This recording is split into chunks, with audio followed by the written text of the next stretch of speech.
when you get to Dallas, what was your first impression playing with Luka? Man, like literally what you see on TV is how it looks when you're playing with him. I think he didn't come to like 2 days before training camp. But we playing pickup with him, and him and D Live is just lob, like Luka step back three, like he just making every right play that you could think of. Like if somebody's open, like he's gonna find you. That's the one thing they would tell me. It's like, Quinn, bro, just stay there. He's gonna find you. I'm like, man, I don't know. Like I don't know if he's seeing me for real. So like I think I got to slide up the side a little bit. They like, nah, bro, trust me, he's gonna find you. Then a couple of times he go up and then just throw a late pass behind his back, and I'm in the corner wide open for a three, and just it's amazing. I'm playing with him for sure. It's funny you say this. We've done a couple apps with Eli before he got hurt. Yeah. And he said basically that exact same thing. He said, I'm going to butcher his story a little bit, but he's basically like the first time he met him, they had texted and shit, but they never met. First time he met him, they go to work out, and he's basically immediately just throwing him lobs. Like the thing where he is like, there's no talking. Like, there's it's crazy. He just like puts it on the spot, and he's like, I just got to go jump. Like it's crazy. I think it was him. I think it's D-Live, me, and Luka. And then like, you know what I mean? Once they get a couple lives of the live, they take away the live, and I'm wide open. So he just throw it to me, no look, like on the money every time. I'm like, man. Did you feel like not just with him, but with Kai, like stuff you're talking about before, did you feel like you kind of changed anything in your game, adapting to how these guys were playing? The funny thing is, I was actually like more surprised of just like playing with those guys. Like you said, like, I would think, okay, I'll just probably be more of a corner shooter, like just like play my game, like knocking down open shots. But playing with those guys, they like, nah, like your turn, like you go, like, you know what I mean? So that was the biggest surprise, really. I thought I'm just gonna be in the corner, spotting up, like catch and shoot, catching drive here and there. But now they like, I'm getting double, your turn, like you go, you make a play. So that was the biggest thing, which you kind of earn that trust with them in practice and everything. Because we was playing pickup, like before Luka and Kai got there, we was playing pickup like every other day in the summertime. We went to LA as a team, was working out, playing pickup every day for like a week out there. And then when we got back to Dallas a month before training camp, we every other day playing pickup, everybody in there, like working out together. So I was like, okay, this team we got a chance to do something. Where were you when the Luka trade happened? Where was I?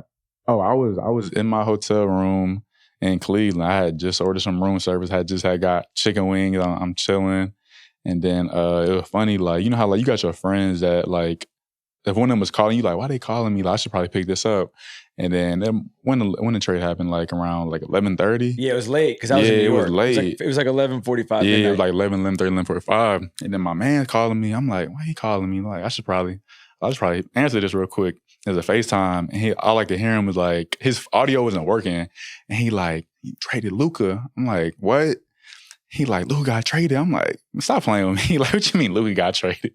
And I go to Sham, then it's like Luka for AD. And then it was funny, like I heard like 10 seconds later, all I hear in the hallway is like, hey, yo, what the fuck? And I'm like, I look on my door, and it's Najee, D Live, I think PJ. And then we just like looking at each other, we like, hey, yo, like, what the fuck just happened? D Live is like, yo, what's going on, man? I'm like, bro, I have no clue what just happened. But the funny thing is, we had got a text around like 9:30. It was like mandatory players and staff meeting. We like, what the hell? Like, what that mean? Like, oh, somebody getting traded. Like, something must have happened.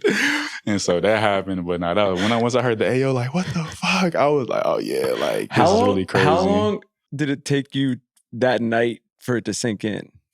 Like, I didn't even, we had an early game. We had like a 3:00 game, and I ain't go to bed till like 3 a.m. because like your friends hitting you Everyone's up. hitting you. Yeah, I'm telling I'm like, yo, like, come to the room. Like, we got to talk about this. Like, this is crazy. Like, parents hitting you up. Like, I'm just scrolling through Twitter like all night. Like, damn, like, that's crazy. What was funny about it, we did it. So I was at the Lakers were in New York. They played the Knicks that night. So I was actually going to I was like on the way to their hotel, and they had their own, you know, version of this, I feel like, themselves.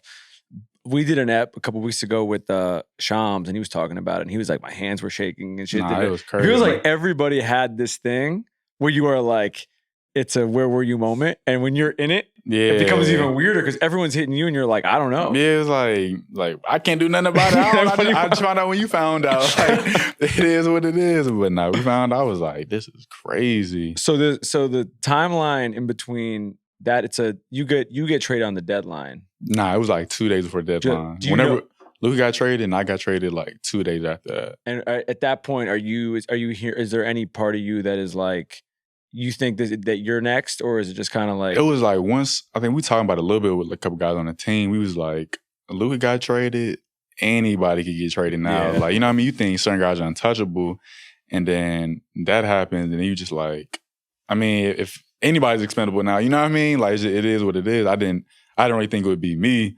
But, you know what I mean? Just kind of having to work like that. But did you, because you've been through this, because you went through it in New York, and it's like, even we're talking about like the lessons of everything, you know, you've had these experiences now of just being professional in different places. When this happens, coming off of the shock, especially, is there a part of you which is like, all right, like even when it happens, like moving is a pain in the ass, like getting traded is a pain in the ass. Right. But at the same point, you're like not really surprised because it has happened to you before. That and also I try to keep in like perspective, like it is just basketball. You know what I mean? Like you also we have the best job in the world. It's just like a little bit of a speed bump, a little bit. You know what I mean? In a row, but you try to have that mindset. I'm coming into 76er. Like at the time, we were trying to play for the play-in spot.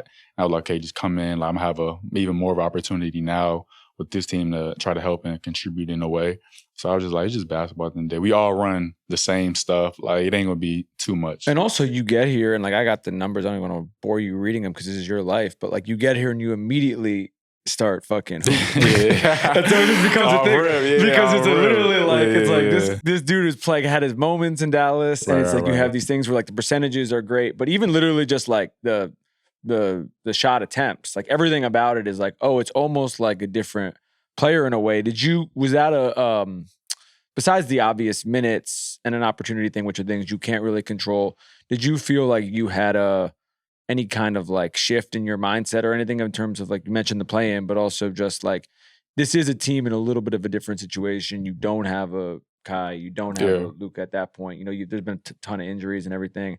So you're going to get to come in here and actually just kind of go for it. Yeah, just like what you say, you know what I mean? I know I was coming into a situation where I'm have a little more opportunity with the ball in my hands, a lot more, be able to make a lot more plays with the ball in my hands. So I was like, just come in and just be aggressive. You know what I mean? I know how to play basketball at the end of the day. Just make the right play, figure out my teammates, what Joel liked to do at the time, PG, play with Tyrese before and stuff like that. So I was just trying to just not step on any toes, but also be aggressive in a way. And then injuries kind of plague some things. So you kind of have more responsibility, more role. So like, I'm gonna make the most of it. I'm gonna try to take over. You know what I mean?